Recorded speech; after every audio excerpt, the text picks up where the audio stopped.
I'll hand it to Claire. So thanks, Ashley. So for our little piece, we're going to be talking about 5 things to know about your housing rights and protections at a federal level and a state level when applying for housing. So the kind of first piece that we want to talk about is the federal protections under the Fair Housing Act. So these are nationwide protections. They apply to everybody throughout the entire country. We all have these same rights under the Fair Housing Act. And under the Fair Housing Act, they outline 7 different federally protected classes, those being race, color, national origin, religion, sex, familial status, and then disability status as well. And under the Fair Housing Act, it is illegal for housing providers to discriminate against somebody for their belonging to a protected class. So under the Fair Housing Act, they also outline some different prohibited acts, so common forms of discrimination, and we've kind of listed them as like little red flags to look out for when applying for housing. Some of these being if a landlord, kind of the most blatant one, if a landlord refuses to rent or sell to you because of your belonging to a protected class, that is obviously illegal. That's not allowed under the Fair Housing Act. That's discrimination. Some kind of other ways in which this can look is landlords maybe misrepresenting the availability of that housing, maybe steering folks to certain areas or neighborhoods because of their maybe racial status or their family status or a specific religion they're a part of, offering different terms or conditions to somebody, so maybe offering a higher security deposit, a different utility package. These are forms of discrimination under the Fair Housing Act. And then also just listing discriminatory ads or also delaying response to someone because they're part of a protected class. We talk about how kind of delay often ends up in denial because that unit goes to somebody else. So this is a form of discrimination under the Fair Housing Act. So we can go to the next slide.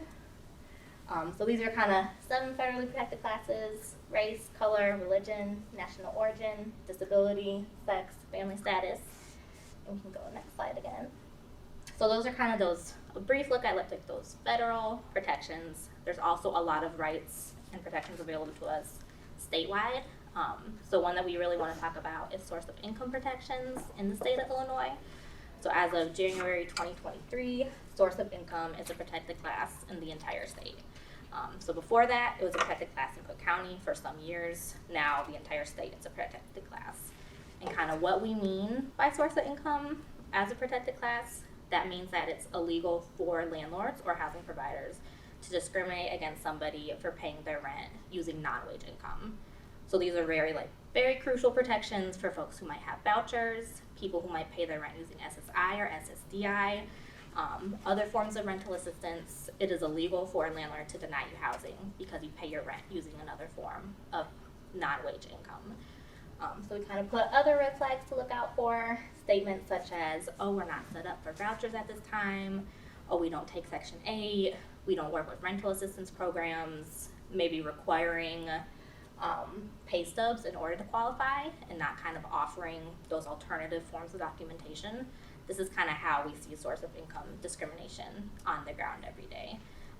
It's like super prevalent against housing choice voucher holders, so it's kind of something that we like to talk about a lot because you have rights under these laws. It's illegal to discriminate against housing choice voucher holders, and we're here for support if that's something that you've experienced.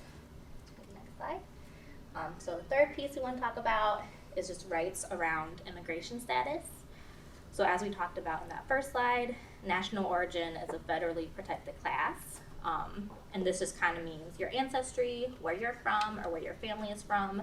You can't be discriminated against on this basis. But we also see that immigration status is linked very closely to national origin. So at a federal level, HUD will investigate discrimination claims based off of immigration status. But then at a statewide level, we have this act called the Illinois Immigrant Tenant Protection Act. And this makes it illegal for landlords to require someone who's applying for that housing to disclose their immigration status. So landlords aren't allowed to ask that. They aren't allowed to require that in the application or someone's tenancy. And then they're also not allowed to make threats of eviction, threats of calling ICE when someone's in the housing. That is not allowed. You have rights under this act. So we can go to the next slide. Fourth thing is rights around familial status. So as we stated in that first slide, familial status is one of those federally protected classes.